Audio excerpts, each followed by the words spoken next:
जाएगा जैसे रंग फकीर, और कोई सिंहासन चढ़ गया, कोई बांध गया जंजीर। एक संत ने तो बड़े सुंदर भाव में कहा भी है। क्या कहा है?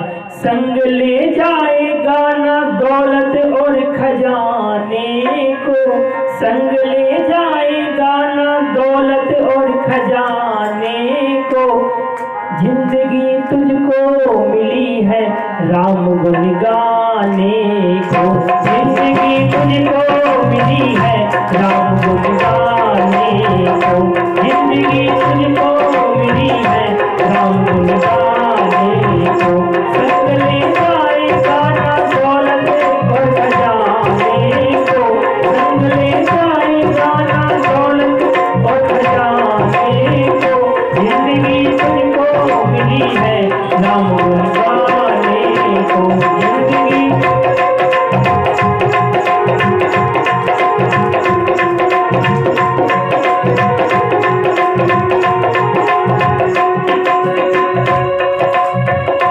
किसके भरोसे पर तू जमाने को यहाँ भूल गया, किसके बल पर तू जमाने को यहाँ भूल गया, माया के मत में प्रभु राम को तू भूल गया।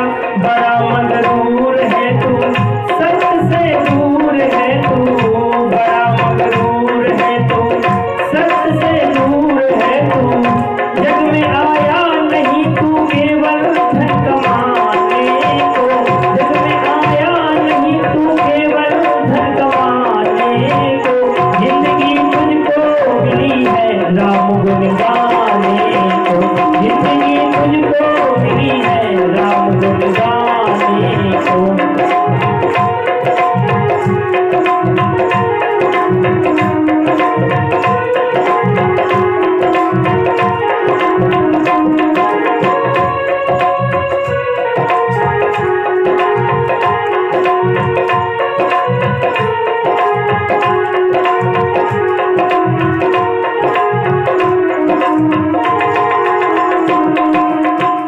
कोई तेरा नहीं जिसके तू भरोसे पर है, कोई तेरा नहीं जिसके तू भरोसे पर है, जिंदगी एक किराए का तेरा घर है, जिंदगी एक किराए का तेरा घर है, इसलिए ध्यान कर तू नहीं अभिमान कर तू, इसलिए ध्यान कर तू नहीं अभिमान कर तू, प्रभु का नाम ले तू हमसे कर जाने को, प्रभु का नाम ले तू कर जाने को, जिंदगी तुमको मिली है राम गुण गाने को।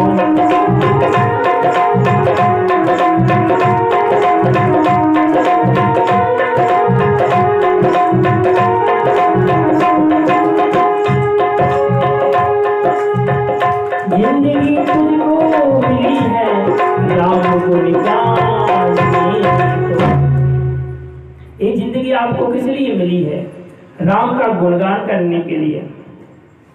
सिया राम मैं सब जग जानी, करूं प्रणाम जोरी जुग पानी। सिया रामचंद्र जी ने अगर तुम्हें जीवन दिया है तो किस लिए दिया है? भगवान का गुणगान करने के लिए, भगवान का भजन करने के लिए। और वो लोग बहुत भाग्यशाली हैं जो लोग भगवान का भजन कर पाते हैं, क्योंकि आपको इस जन्म में तो पता है, अगले जन्म में कौन बनोगे तो पता नहीं है। अगले जन्म में कौन मरोगे तो पता नहीं है, इस जन्म का तो पता है। इसलिए पता नहीं है क्योंकि कथा तो एक आती है जड़ भरत की, जिनका मोह एक हिरण के बच्चे में पड़ गया था। बड़े संत थे, बड़े महात्मा थे, हमेशा प्रभु का गुणगान करने वाले थे जड़ भरत जी, पर उनका मोह एक हिरण के बच्चे में पड़ गया था। जब लास्ट समय पर जब हिरण के माले, जब वो हिरण का बच्चे ने जैसे कि छलांग लगाई तो उसका जो हिरनी थी तो उसका बच्चा यहीं गिर गया और वो नदी में गिरकर मर गई थी। तो उन्हें उससे जब वो बच्चे को लेकर के आए हिरण को, तो भरत जी उनकी ही सेवा में लगे रहते।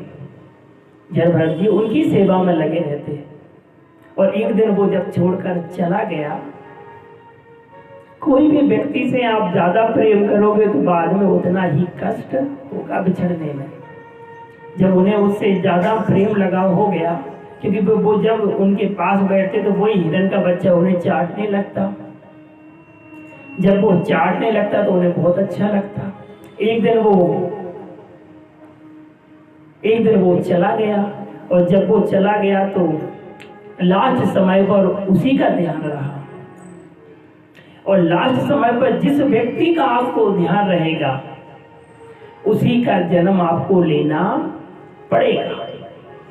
अगर आप भजन करते हुए रहोगे तो लास्ट समय आपके मुख से भजन निकलेगा। और ये संसारी काम में पड़े रहोगे तो लास्ट टाइम पर किसी का नाम निकल आएगा और उसी का आपको जन्म मिल जाएगा। शुरुआत में क्या हुआ उसको छोड़ो। आज जितना समय आपके पास है बहुत कीमती है। अगर प्रभु की अगर आप पे कृपा बरस रही है, जो समय निकल गया उसके बारे में कभी सोचना नहीं चाहिए। जो समय आपके पास बचा है वो समय बड़ा कीमती है, क्योंकि समय समय की बात है और समय बड़ा बलवान। धीरन लूटी गोपियां बे अर्जुन बे बाण। इसलिए समय की बड़ी महत्ता है। एक समय अर्जुन के पास इतनी शक्ति थी कि एक बाण से ही बरसात करवा देते थे, कुछ भी करवा सकते थे। पर एक समय जब गलत समय वो चला गया तो उनके सामने जो गोपियां थी उनके कोई हीरे का हार छीन रहा है, कोई कपड़े छीन रहा है, कुछ छीन रहा है, पर वो कुछ नहीं कर पा रहे थे। सब चीज समय से होती है। समय किसी के लिए कभी ठहरता नहीं है। समय चलेवान है, हमेशा चलता रहता है। जो भी अच्छा कार्य करना है उसे आज ही कर लो। कल करे सो आज कर, और आज करे तो अब, और पर में प्रलय होएगी तो भूर करे हो कब। कल का कार्य आज ही करना चाहिए। ये मत सोचना चाहिए कि कल का कार्य हम परसों कर लेंगे, नरसों कर लेंगे। ये कभी नहीं सोचना चाहिए। कल का कार्य आज ही करना चाहिए। अगर सोच लिया है कि आज ठाकुर जी की एक माला करनी है तो करनी है। ये नहीं कि आप तो आज नहीं कर रहे, कल करेंगे, क्योंकि काल कल का समय नहीं देता। इसलिए अगर आपको ये समय मिला है तो इस समय बड़े ही पुण्य कर्मों से आपको ये समय मिला है। और जब उनका प्रेम उस हिरण के बच्चे में पड़ गया तो लास्ट समय जब उन्होंने नेत्रों को बंद किया तो उन्हीं का हिरण के बच्चे का ही स्मरण आया, क्योंकि वो उनके साथ खेलने लगे थे। जब जितना ज्यादा प्रेम होता है ना तो लास्ट में उसी की याद आती है। आप बच्चे से अब ज्यादा प्रेम करोगे, नाती से करोगे तो नाती की याद आएगी, और ठाकुर जी से प्रेम करोगे तो ठाकुर जी की झलक दिखाई देगी, और ठाकुर जी की झलक दिखाई देगी तो आपको मोक्ष हो जाएगा। और किसी का नाम लोगे या किसी को बुलाओगे तो उसका ही जन्म मिल जाएगा। और 84 लाख योनियों के बाद एक काया आपको मिली है, बार बार मिलने वाली नहीं है।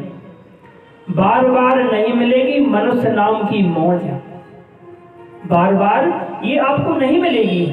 आप कितना भी प्रयत्न कर लीजिए, अगर आपको ठाकुर जी ने, अगर रामदास सरकार ने अगर आपको शुद्ध दिलाई है, प्रभु की कृपा बरसी है, तो उसी समय प्रभु की भक्ति में जुड़ जाओ। जब उनका उस हिरण के बच्चे में मोह पड़ गया, हिरण के बच्चे में मोह पड़ गया, तो उन्होंने अपने नेत्रों को जैसे ही बंद किया